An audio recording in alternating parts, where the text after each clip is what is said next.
Welcome to the FreeLunch Podcast. This is your boy Tight, one half of the FreeLunch Podcast duo. B. Jeezy, how you feeling today? Man, I feel good. Spring is in the air. Another FreeLunch Podcast. It's been a minute since we actually been able to sit down and get one done, man. We've been on the road, moving around, but we back in the saddle, ready for another high-level, entertaining show for the people. They're going to be surprised by this one. I think so. I think it's an Auburn Tiger kind of day. You know, it's an Auburn Tiger kind of day. Football about to gear back up. A-Day on the way. It's great to be an Auburn Tiger. It really is, and I think we finna surprise again a lot of people. We lucky to have today's guest, someone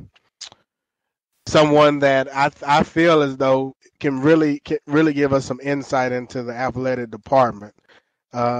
I had the privilege of meeting this individual a few months ago, and I asked him if he would be on the show, and being the Auburn man that he is, and understanding our story and understanding what we're trying to accomplish.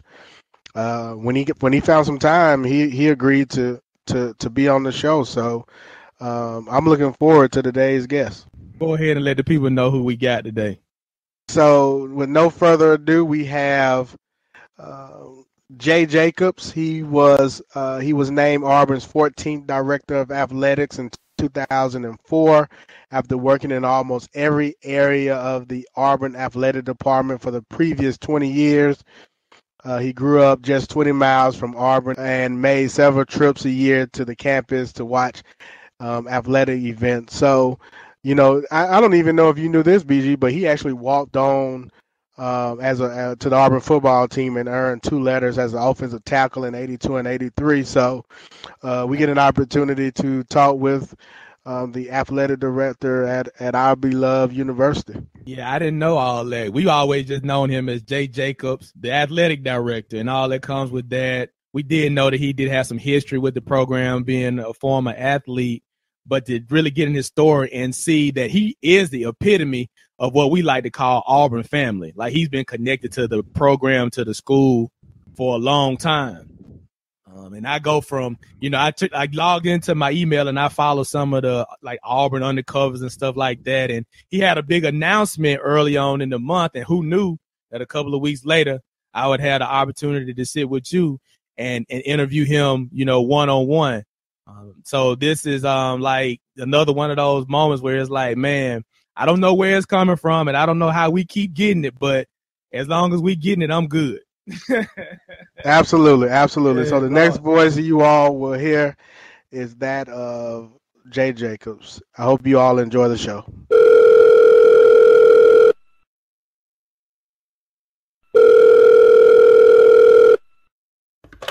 Internet, you are now listening to the Free Lunch Podcast. This is your man, Premium Pete. Yeah, I'm calling from Brooklyn, and I'm letting you know that you're tuned right in. Don't go nowhere. The place to be is right here. Listen to the Free Lunch Podcast. Cheers. Yeah.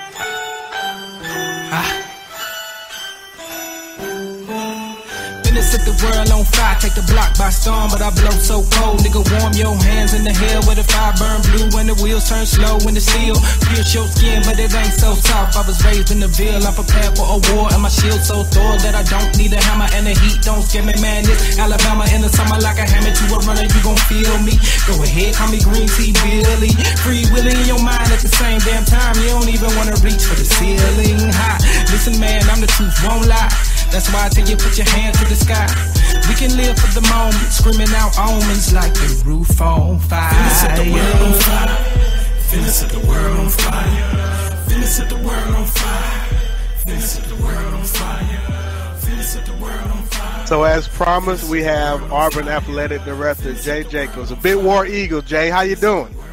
I'm doing great. War Eagle.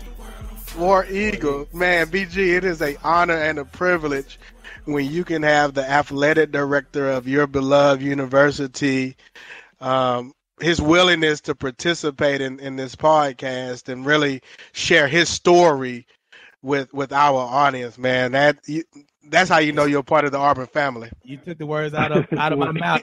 It's first class, man. It's AU family all day. Jay, congratulations on being named the Under Armour Athletic Director of the Year.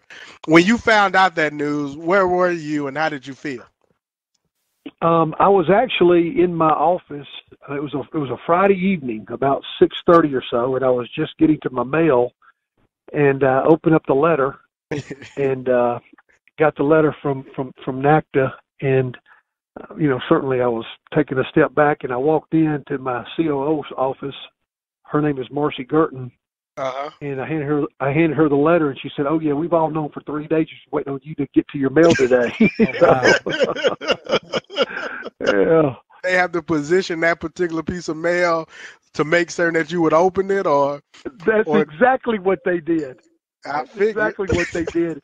And they started laughing about it. Said, "Golly, we put it right on top of the stack, and you never opened it." And anyway, it was late on the evening on a Friday afternoon. So, but anyway, that's how I learned. I was just a blessing to, be nominated and be recognized by your peers. That just means a lot. And humbled and proud certainly of the work that our staff and our coaches, and particularly our student athletes here at Auburn do. This recognition is because of what they do, not because of what I do. We certainly all work hard, and I'm working hard every day. But it's just it's a great reflection on the great work of our staff and our coaches and our student athletes. It's just a blessing, one of those nice blessings that you get in life, and just humbled and happy to be part of it. Jay, I don't know if you remember or not, but when we met, I kind of shared with you why we have this platform and the purpose of using it. And it's really for us to bring on people that we feel are influential and that can really share their story as to, in your case, how you became the athletic director at a major university. I kind of wanted to take a step back, if you don't mind, and just for you to kind of walk us through your journey. Just from reading your bio and reading up about you, you grew up 20 miles from Auburn. Can you kind of really visited the campus frequently as a adolescent? Can you kind of share with us just your upbringing and what that was like back during that time? I'd be happy to. Yeah, I was born in a little town called Lafayette, Alabama, and that is about 20 miles from Auburn. And I grew up an Auburn fan, but I will have to admit, now, when I was growing up, I was in a split family. My dad was Auburn. My mother was that other school on the west side of the state. Right. But I'll tell you this: once I walked on and became a student athlete here, my mother's now more orange and blue than anybody on this earth. But that's how it happens. That's exactly how it happens. That's blood does that to families. And but so I grew up in Lafayette, and with all due respect to people in Boy Scouts, I joined Boy Scouts just because I knew the Boy Scouts got to come over to Auburn football games and be ushers and get in the game free. Yep. And so I joined the Boy Scouts and had a great experience doing that. But we didn't have tickets. We couldn't afford tickets to games, so I was just trying to find a way to get to Auburn. And my dad had been such a passionate Auburn fan. My dad attended Auburn, and so I got to come to Auburn. My first experience was as a Boy Scout and being an usher here, and getting to go down to near the field after the game and getting a chin strap or two after the game. And so then after high school, I played high school ball growing up, football and baseball, but mostly I played football every year. Quit playing baseball my 10th grade year. And after high school, I didn't have any offers to go anywhere. I had one small offer to play in the NAIA school, but I chose not to do that. And long story short, my sophomore year of college, my first year at Auburn, actually, I went to junior college for 1 year. My sophomore year at Auburn, I decided to walk on, and ended up walking on here as a sophomore. And the story I like to tell is Pat Dye had just become the head football coach. He ran so many of the good players off that I had to play, and got a chance to start at left offensive tackle and win an SEC championship. And I've been working in this athletic department ever since, in some form or fashion, starting with the strength and conditioning coach. I coached the tight ends for a couple of years while I was getting my MBA. and became a full-time conditioning coach. And then I've overseen just about every aspect of this department until December of 2004, when I was named the 13th athletic director here. Ty, let me jump in right here. Absolutely. So Jay, I actually walked on in 1999 under Coach Tommy Tuberville and Coach Yox over there. And that was a pretty rigid procedure. So what was it like being a walk-on under Coach Pat Dye? It is the hardest thing I've ever done in my life. I can believe it. Physically, mentally, and spiritually. And the rules have changed too. There wasn't these 20 hours a week rule that you could practice only. It was from daylight to dark. It seemed. I'll never forget. We didn't. My first year, we didn't have lights on the practice field, so we knew by the time it got dark, they were going to have to stop. Okay.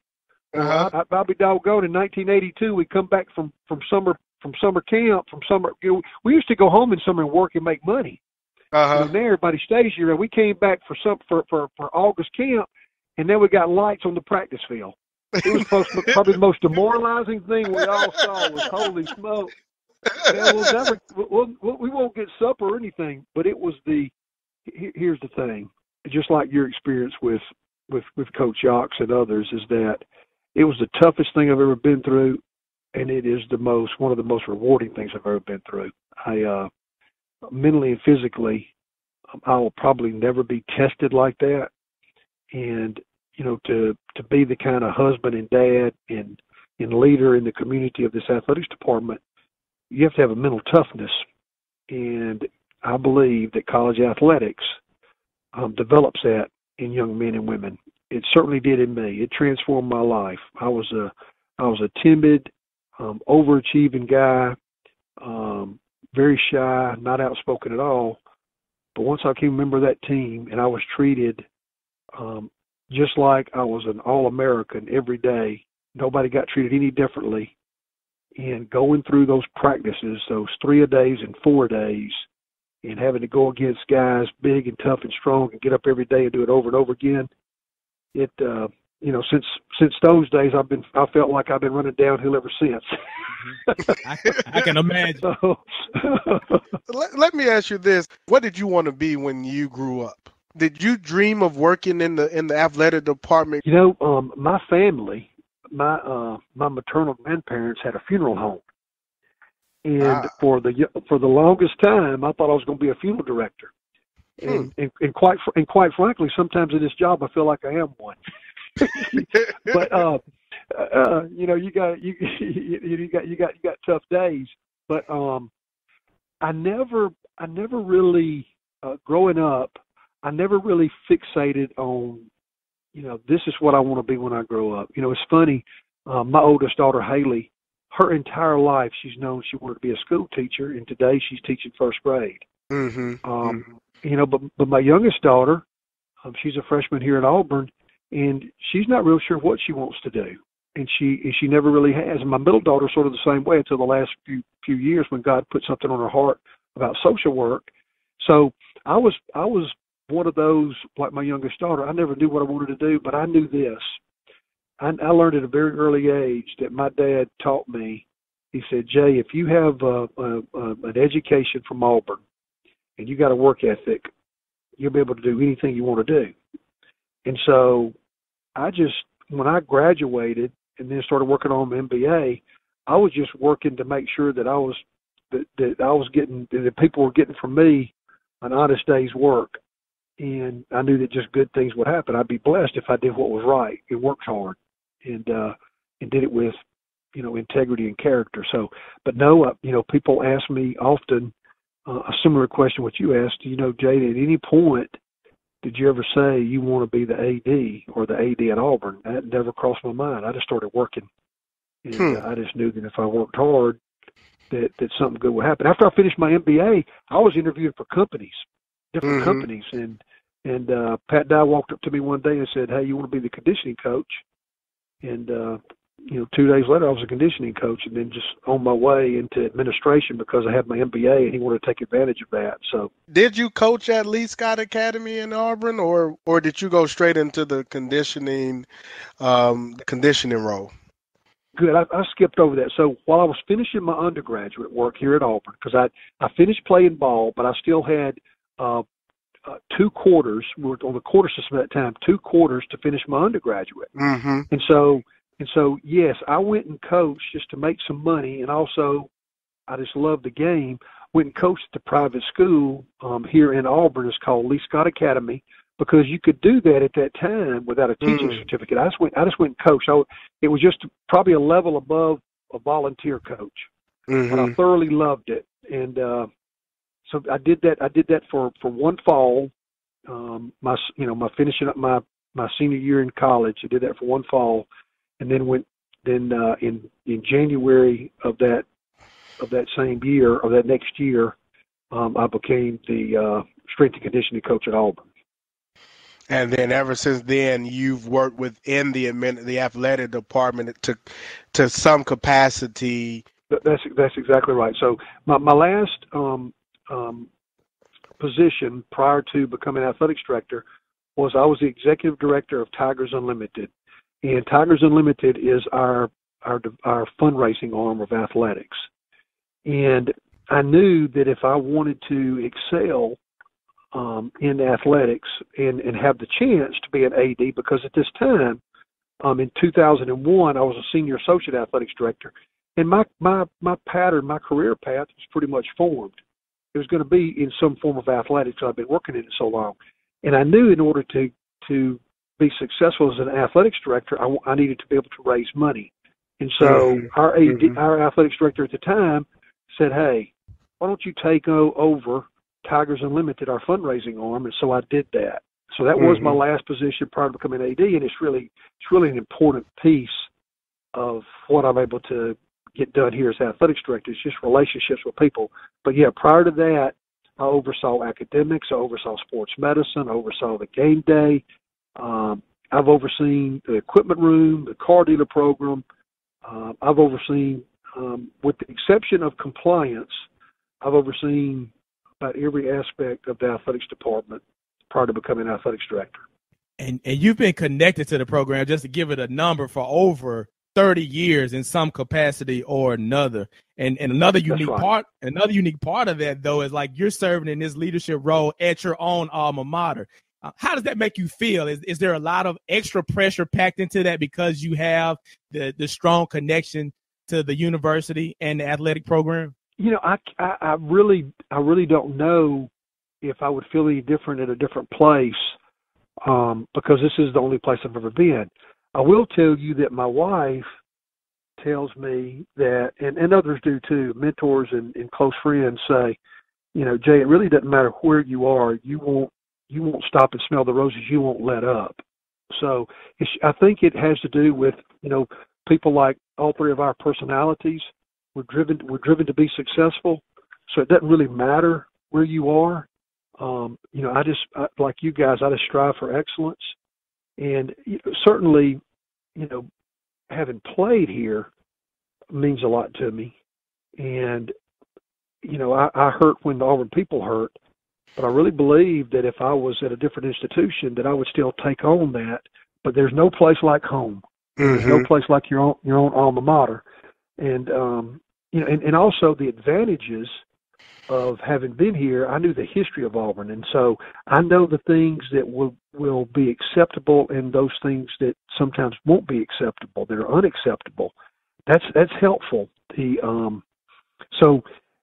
Yeah, I mean, it's the only place I've been. I thoroughly enjoy it. I love it here, and my heart and soul is in it. My family's heart and soul is in it, and I give everything I have every day because I care about these student athletes, and because I was one, and I know what they're going through, and I know the sacrifices they're making. But I also know when you go through those days like we've been through, as a student athlete out there on that practice field, what it can do for you in your life,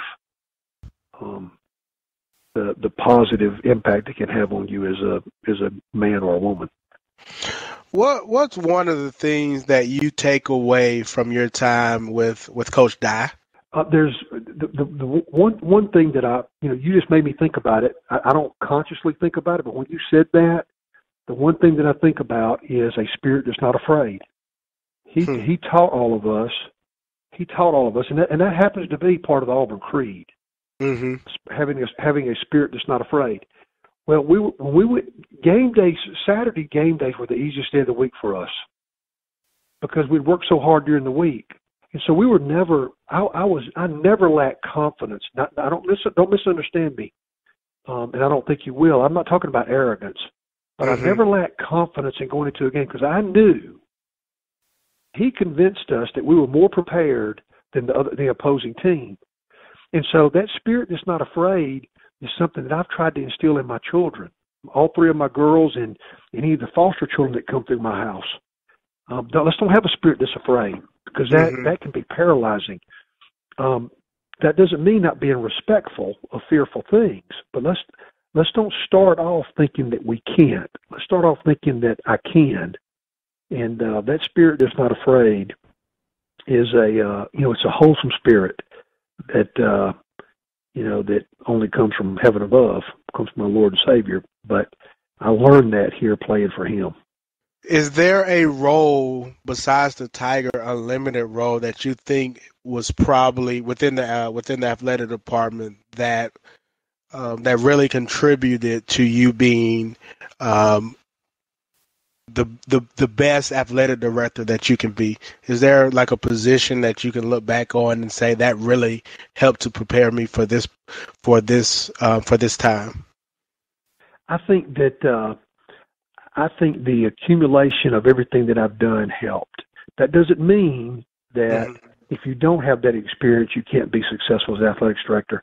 But having to understand what's going on in the equipment room, understand what the folks in the training room are having to go through by overseeing those, understanding what game day means or game day operations. Most people think you just open the gates like I did, 30 years ago. I thought you just opened the gates and everybody came in. There's a lot more to that coordination piece. So knowing, having the experience in those different areas has really been beneficial. But I'll tell you the thing that probably has been most helpful for me is having played the game.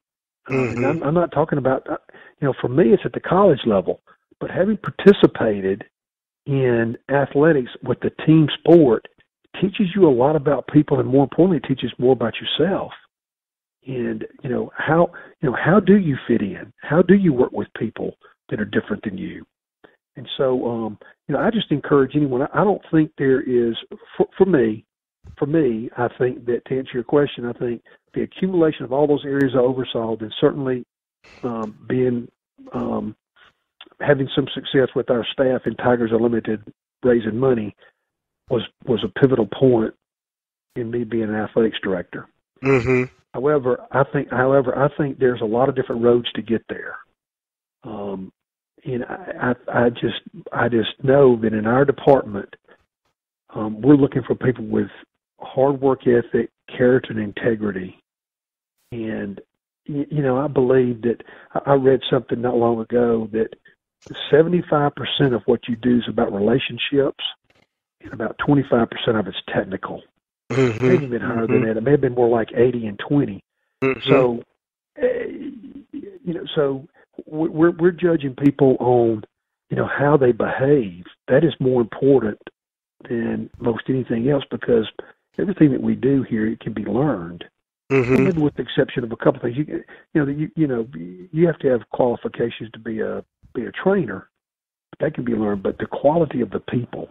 But I've just been blessed in that I've had only one place that I've had experience. I just had a lot of different experiences here at Auburn. You mentioned something, Jay, in regards to the university not having lights when with Coach Dye when you guys came, and then you guys had the lights. But even from the time that when I graduated from Auburn to I stayed in Sewell Hall. I was a student trainer, a student assistant with Frank down in the equipment room, and so coming back. So I did that for some years and really enjoyed it back in '99.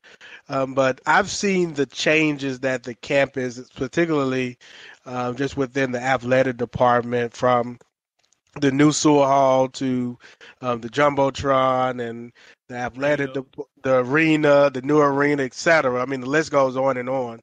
Can you kind of talk about just the transformation and what you've been able to bring to the campus? Well, it's what the Auburn family, and we're both part of it. The Auburn family, we demand excellence, and absolutely. It is a little bit different today than when you and I played.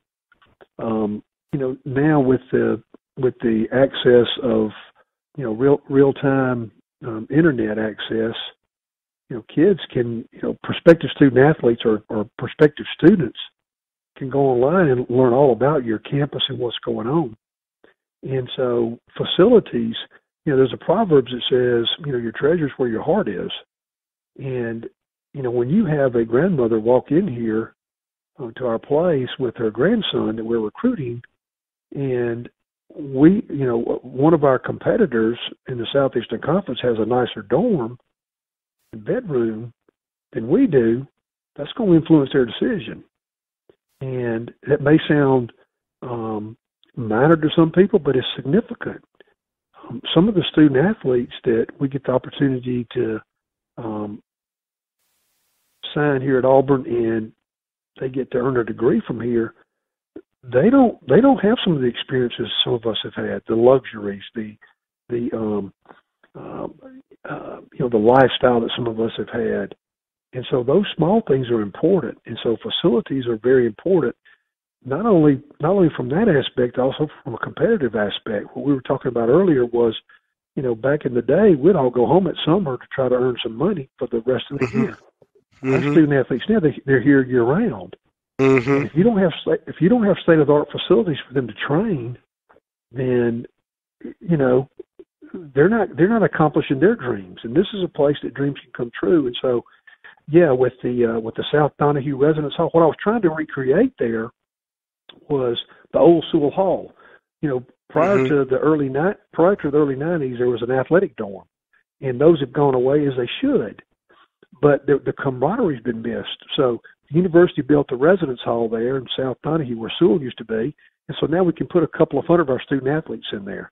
And right across the street, athletics built the wellness kitchen, which is all you care to eat dining, the only one on campus, which goes back to the Sewell Hall days. And any student or staff or anybody on campus or any fan can walk in there and pay and eat. But I wanted to have that camaraderie piece. Right. So, also from a competitive standpoint, we want to be able to fuel our kids. So all those things are, here's the thing. If you're not moving forward, you're moving backwards. There is no maintenance programs in this league. And there's not, you can't stay where you are. Right. If you're not moving forward, you really are moving backwards. Everybody's going by you. And, but the point about it is not because of that. It's because we expect excellence from our student athletes. They should expect nothing less from us. They should have excellent facilities to train in because we're asking them to be excellent academically and athletically. And to have 360 of our athletes with a 3.0 or better, they're demonstrating excellence. Absolutely. And so my priorities are to provide the best university for the best student athletes in the nation. And a lot of that has to do with facilities because that's where they live every day. That's where they train. This represents excellence. And we're not going to stand for anything less. And me and you and others that are part of the Auburn family, we expect excellence. And we have to be the leaders and demonstrate that. Hey, BG, he mentioned something just then when he say about that Sewell Hall in the Mill state night. Boy, we used to get down. we used to get down on state night. Yeah. But the facilities are definitely top notch, and it's crossing over, like Jay says, to the performance with in 2016. I think 5 of the Auburn teams having their best seasons in history of their existence, and then in Jay's tenure alone, 12 national championships and 27 conference championships. So you see it crossing over from, the facilities over into performance. But one of the things that I'm always curious about, Jay, with being at the top of the athletic department, there's a lot of money, there's a lot of personnel, there's a lot of movable, workable parts that you ultimately have responsibility for. So kind of like, what is an average day like for you? Like when you wake up in the morning, do you get a chance to catch a breath, or is it hit the ground running? Here's the funny thing I was thinking about, BG, as you said that. The average day is not an average day. Right. That's what average is. Average is there's a difference. I kind of felt like you were gonna say that. It's different every day, which makes it so great. I mean, today I had a little issue come up and it changed my day, and because somebody needed some help on something they didn't feel like they were getting the right amount of help on, and so I took my morning to make sure that this person felt like they were getting helped. So there is no average day, but everything does have a pace to it. Like we're playing baseball right now in Atlanta. We just swept. We had a SEC series and swept in here in Auburn this past weekend. Our softball team just got back off the road from being at South Florida, and so there's always something going on and different things happening. Right now, this time of year, we're in our budgeting process. Our budget year starts July the 1st, so we're looking at budgeting. So there is no average day, but that's what makes it so much fun. And being around these young people, these 18 to 22 or 23-year-olds, they keep you young, they keep you on your toes. They're always asking questions about things. I have a separate cell phone just for student athletes. They're the only people who can call me is the student athletes, and it is funny the questions and the text I get. Because the way they think, it helps me relate to what they're thinking about. Even though I played the game, it has changed so much in the last 30 years. What these young people go through every day, the challenges they face, from the social media aspect of it. So any day, everything's different. Some days it's a fundraising day. Some days it is a human resource day. Some days it's a little bit of both of those things. Sometimes it is we're working on the budget. Sometimes it is what is some legislation we need to propose for compliance. Whatever it may be. How can we maintain? We just got named the #1 school in the SEC for football game day this past summer. So we had a conversation today, a small meeting about what are we going to do this next fall to make sure that we stay #1, which is awful hard to do in this league. Absolutely. But what are we going to do to stay #1 in the game day experience for our fans? Because if we have a great experience for our fans, I can assure you our student athletes are going to have a great experience because all those stands are going to be full. So a lot of different things every day, like most people that run a business that are CEO. There's nothing dull ever around here, and it's a blessing. You mentioned the softball team, so I definitely wanted to make certain that we shout those ladies out, because what they've done from transforming that sport and just getting the Auburn family together has been fun to watch. I can remember watching those ladies play the last 2 seasons, I believe that, and how competitive they've been. So I wanted to make certain we shout those ladies out, definitely. Well, thank you. They're off to a great start, and they're a lot of fun to watch. If you've never been to a college softball game, particularly at Auburn, you come, and it only lasts about an hour and a half, but it is fun-filled, and it is fun to watch the girls in the dugout cheering for their teammates. It is to watch the players on the field. It's a great, wholesome environment. We're very, excited and proud of our record. Had a chance to win a national championship last year, came up 1 run short, and we're certainly be in the hunt again this year. But it's a great experience at Auburn, our softball program. Absolutely, absolutely. So you mentioned excellence, and I have to ask you this question. It's one that I'm sure you've been asked before, but 2008, you went out to the airport to meet the new coach that we had hired, and that one fan that was out there that had his comments. What are those days like as the athletic director? What are those when you have to deal with the negative criticism that you get from perhaps a hire, or when you see a change.org that says remove Jay Jacobs as athletic director? How do you deal with those critics and that criticism? Well, a couple of things. Let me say this before I specifically answer that question, is that being in a leadership role, you're going to make decisions that please some people and are unpleasant to others. That is the byproduct of leadership. Smooth sailing doesn't make good sailors. Mm-hmm. If I get on an airplane, I want to get on somebody that's flown a bunch and been through a lot of different situations, because I want to make sure that she or he can safely land that airplane and done it over and over again. Absolutely. And so making tough decisions is part of what leadership is all about. And the one thing that I do and have been consistent to doing that only I know is that I have done what I think is in the best interest of the student athletes at Auburn. That doesn't mean that I haven't made mistakes. Don't misunderstand that. That is obvious that I have. It's obvious to me, and probably obvious to others as well. But leadership is going to bring about criticism, and that's just how it is. And if you can't handle that, then you don't need to be a leader.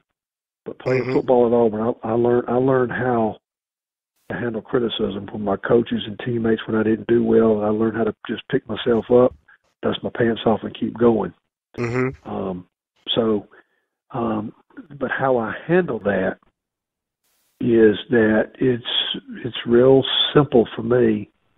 It is through, I know that where my salvation is sealed. Mm-hmm. I know that I'm only interested in pleasing one man that walked on this earth 2,000 years ago.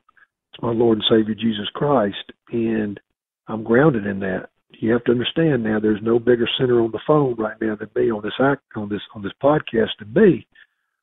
But I know that I don't want to disappoint him, and that's how I get through it, knowing that my faith and the Holy Spirit, my discernment, help me make decisions. And sometimes I listen closely, and sometimes I don't listen closely enough.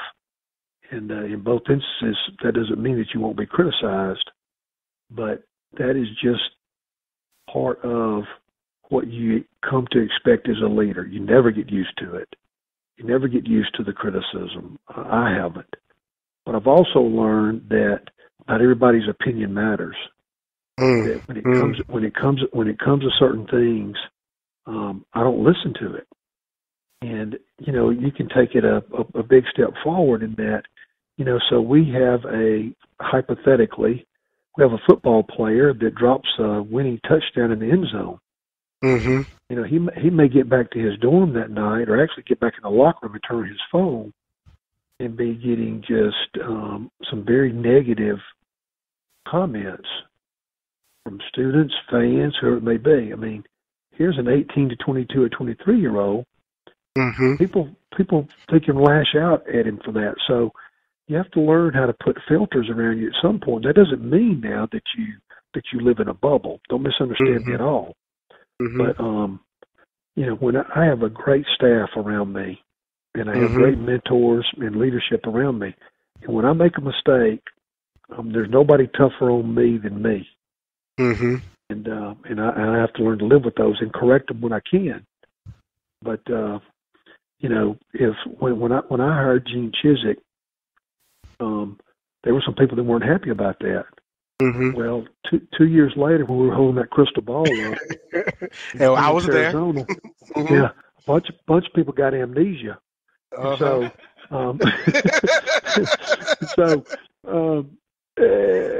Anyway, it's just funny how it works out sometimes. But anyway, leadership creates criticism, and if you just want to have a maintenance program, I'm just not built that way. And Right. neither you guys. That's why you're doing what you're doing. I'm just not built that way. I'm not interested in the status quo. Mm-hmm. And I'm gonna go home every night. and I'm gonna look at my family, whoever's in my house, whether it's my biological daughters or foster children or just me and my wife, and I'm gonna know what I did that day was right. And if it's not, I'm gonna correct it. Mm-hmm. So Mm-hmm. that's just how it is. Yeah. I basically had two more questions that were outside of the athletic department. I don't know what BG had, but it really touched my heart, Jay, when I saw what the Auburn Athletic Department did with the group of students over in Chicago. Can you kind of talk about share with our audience how that story went about as far as your involvement, getting the athletic department involved, and really being a blessing to those students over at I think I'm pronouncing it right, New Schmidt Elementary School in Chicago. That's correct pronunciation. It sure is. You mentioned being a blessing to them. We weren't half the blessing to them that they were to us. It was such a blessing. So what happened is that Schmid Elementary there in south side of Chicago, inner city school, they have a competition every year, and each class has to learn about a university. And that particular year, I guess it was 2015, if I got my years correct. 2015. Yep, 2015. Yes, it was 2015. Okay. Yep. Yes, sir. Thank you. The second grade class chose to pick Auburn because the teacher in that class, she didn't go to Auburn, but her husband did. And they were living in Chicago, and she was teaching there at Schmid. And by the way, Schmid calls their students scholars. They're beginning at a very early age to set the expectation and the goals and the mindset of these young people that you are scholars. They're instilling in them a confidence and a vision and a passion to be more. So they call them scholars. So the scholars in this second grade class, they learned the Auburn Creed and the Auburn Fight Song and learned some facts about Auburn. So it got out on YouTube. They were going around the room. It got out on YouTube. And as soon as I saw it, I said, "We got to go. We got to go see these people. We got to go meet these scholars." But by the time all this had happened, school was out. But regardless, in July, we were able to go up there, and Bo Jackson, a teammate of mine and a dear friend, he lives in Chicago. He came over. We took Albie, our mascot, up there. And we went up there and invited them to come to Auburn. So that fall of 16, we put those, hang on a minute, that's wrong. The fall of 15, the couple of months later, we put those children and some of their parents and teachers and principal on a plane and brought them to Auburn to spend a few days. And here's the thing, guys. If you want to change the world, inspire a child. That's how you change the world. We don't sit around here complaining about things. You take a young person out of Schmid Elementary, and you introduce them to a bigger world, and you begin to see the excitement and the dreams that form in their head when they walked on this campus or got some encouragement. That's how you change people. So that's what happened with Smith. That's how it came about.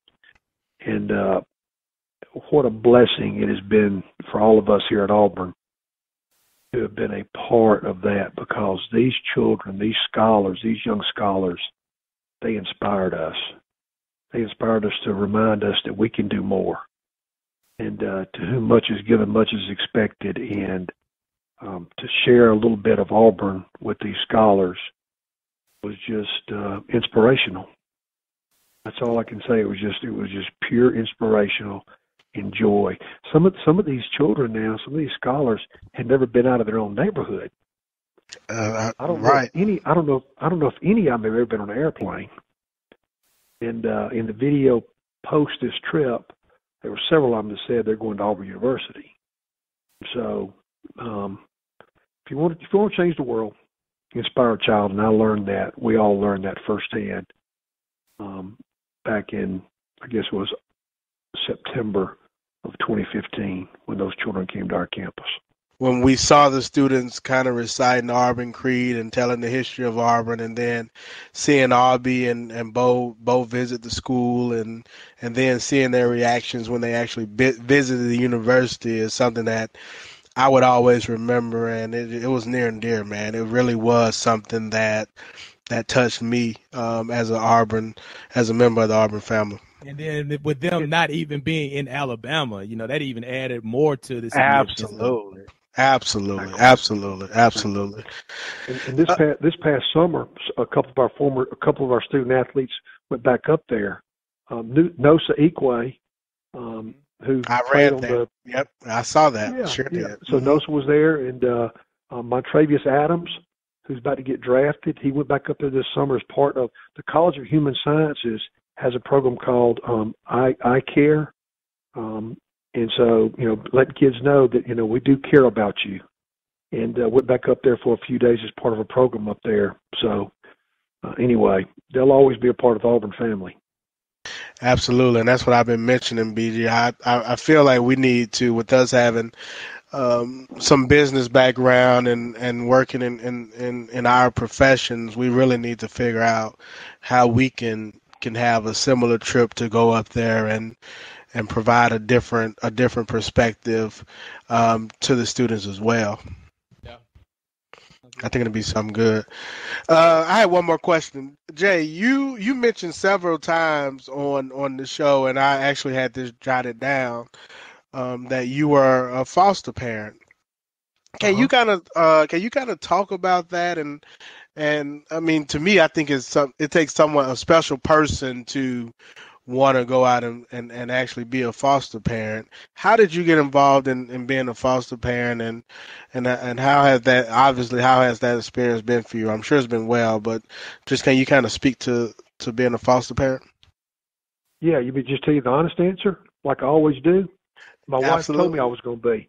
That works. That How works. about that, guys?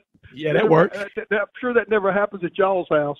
But anyway, so what happened was dear friends of ours here in Auburn. He's a pediatrician. His name is Dr. David Small. His wife's Debbie, and they became foster parents years ago.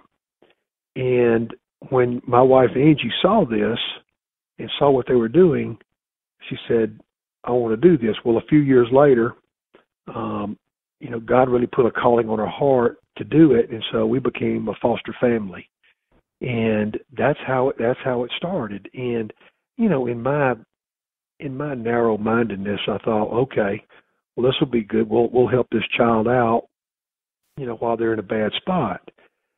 Never did I know that when you get involved in this and you begin to provide a nourishing home for one of these children, that it's generational.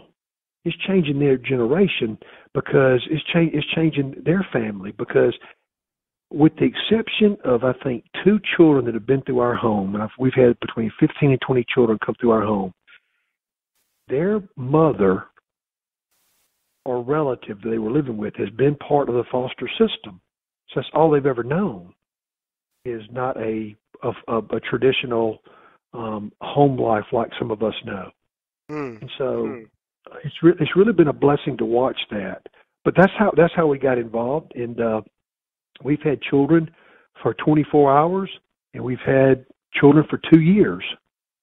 And it is one of the biggest blessings that we've ever done. It's challenging, guys. It is really challenging to have a child come into your home and spend 6 months or 9 months, and you have to return this child to another family. But our whole goal has always been that, regardless of how old you are, and I don't know if both your moms are living or not, but a child always wants to be with his mama. Mm-hmm. And our whole goal has always been reunification, trying to get these children, trying to help mom get in a healthy spot so that she can take care of her son or daughter, or sons and daughters. Mm-hmm. So that's how we got involved in it, right here in the state of Alabama in Lee County, foster parenting. That's just an amazing story, and I really think it speaks to your character and you being a man of integrity, and obviously being obedient to your wife. Exactly. Well, let me tell you, here's the thing. She does all the work. I come home, I'm the play guy. You know, Oh, it's time when absolutely. Mr. J gets home, it's time to play. You know, and she's been disciplining them and doing everything she needs to do, helping them learn different things. But I come home, it's all, you know, all right, the gloves are off, we're playing. So, but anyway, she is a good cop. Yes, right. She's a rock of a woman, and she has a heart for this, and now I do too. And I'll tell you this too, guys. It has impacted my 3 daughters. I mean, I mentioned to you early in the podcast that my oldest daughter's a first grade teacher. Absolutely. And being a foster sister, it impacted her tremendously, and it helped her. It's helping her what she's doing. My middle daughter is graduating in May from the University of Texas, and guess what she's majoring in? She's majoring in social work. And her first job is she's going to Atlanta to be a part of Teach for America, going to inner city school and teach. And because she wants to try to help change this system that we have for foster children. And as I mentioned, my third daughter, she hadn't decided what she wants to do yet, but having these children come into our home that don't have some of the same advantages that we have changes you.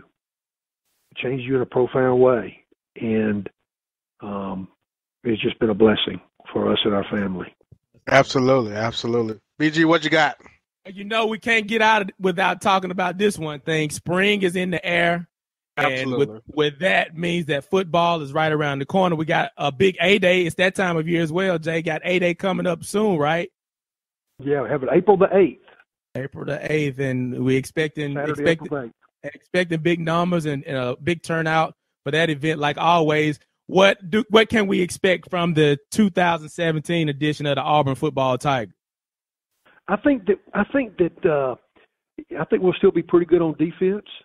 You know, losing Montravius and Carl on defense, those 2 guys will be hard to replace, but we got a lot of depth, Absolutely. got some young guys. I'm excited about, you know, the future of our wide receivers. Got a couple of guys that played a little bit last year, but they're big, strong wide receivers, can go up and get the ball. Running back, we don't lose anybody.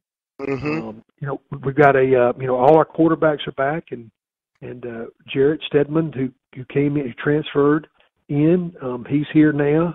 And so we've got some great competition going on at quarterback. Offensive line, you know, we certainly lost Alex Kozan, who was there at left guard. He'll be tough to replace, but we've got some great young guys coming up. Brandon Smith, he thought about going to the pros and ended up staying here, and he's a great offensive tackle, may play guard as well. So in the kicking game, Daniel Carlson, there's not a better kicker in the nation, and so we're excited about the future. You know, the thing about this league is that, you know, it just depends on how good everybody else is too, and everybody's usually pretty good. You could have one of your better teams and not show it on the field because everybody else has got one of their best teams ever. But I tell you this, guys, I'm excited about it, and I really like our guys. Our players are really good people. And, you'd be proud. I'd be proud for any of my daughters to marry any of these guys. They're really good people, and that's where it starts. But they're also hardworking, and we got a great schedule, you know. And got those last 2 games at home, two conference games at home with Georgia, then Alabama. So plays out well for us. We just got to go play. You know, the second game of the year, we got to go play the defending national champions over in Clemson. So we'll find out pretty soon how we are. But it's an exciting time. It is, and we always look forward to it. And anything else, BG? No, sir. Jay, thank you a lot. Yes, sir. Thank you tremendously. It's my pleasure.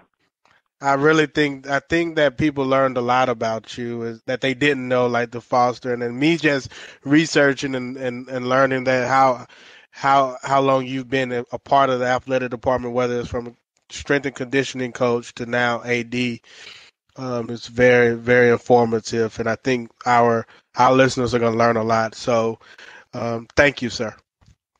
Well, it's my pleasure, and I appreciate what you guys are doing. This is a great way to educate people and inform people and inspire people. So I'm just humbled and proud that you asked me to be a part of it, and I hope that something I said may inspire somebody else or help them in any way. But if anything I can do to follow up, please let me know, guys. And you all have a blessed day, and thank you so much for allowing me to be a part of this. Absolutely, absolutely, and I'll definitely be sharing this show with you, and feel free to use it however you like to use it when we send it your way. We'll do it. And hey, if you get a chance here in the next couple of months to come to a baseball or softball game, let me know. Y'all come on. Okay. We'll be there. Okay. We'll be there. All right. Sounds great. Thanks. Okay. Thanks, Jay. Be blessed. War Eagle. War Eagle. War Eagle. BG. I ain't got no words, man. We did that. And another one. Almost. Yeah, man. Like this. I ain't got no words, man. That's Athletic Director Jay Jacobs, Auburn University's own. Absolutely. Absolutely. I think it accomplished what we were looking for. And you have to be respectful. You know, you have critics, but that's not the platform. That's not what we use this platform for. It's really to inspire and to use it as an opportunity to learn about the individual as well as his personal story. And I'll tell you one thing I learned, BG. He's a man of integrity and really is a man of character. And I learned that when I spoke with him, when I first met him, but just hearing him talk about his Savior and his belief in Christianity and life is pretty humbling, especially when you're at a position like he is. You can definitely tell that it keeps him grounded. And to take an hour to talk to us on the FreeLunch podcast. I mean, absolutely a man of his word and really just kind of a high character type of personality. So we do appreciate him for coming on and sharing, because we didn't really even get into like the nuts and bolts of we didn't. Sports and the athletics. It was just talking kind of life and his mindset and thought processes. So probably got a lot here that you ain't gonna find anywhere else as far as the story of Jay Jacobs. Yeah, I didn't. Yeah, you don't want to go into the notes and bolts. I mean, obviously those are some questions that I'm interested in, and perhaps we can have one is associate, somebody on the show that can kind of talk about what happens on game day, or what happens when they're going through a coaching committee or a search committee, etc. But you know, you just wanted to use this as an opportunity for him to share his story and really to be kind of transparent and show the human side that I don't think a lot of people see. I agree 100%. 100%. So I thought at the end of the day, I thought it was an excellent interview, and I hope you all enjoyed it too. Ghost. Man, what's up? How can the people reach us? And we are the FreeLunch Podcast, a member of the New South Movement Podcast Network, available on iTunes and SoundCloud. Just search New South, one word, and you'll find us here, FreeLunch.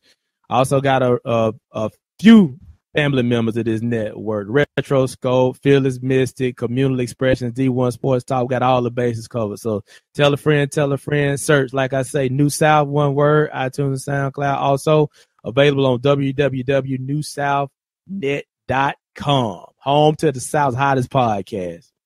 Absolutely. And we are out of here. I am your boy Tight. Reach me at Tight_Tight on IG. Shout it out, Tight. Shout it out.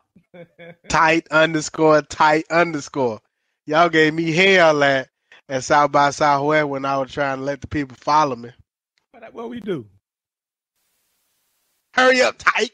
Hurry up. Oh yeah, you was taking your time. You was milking it. You was getting your shine on.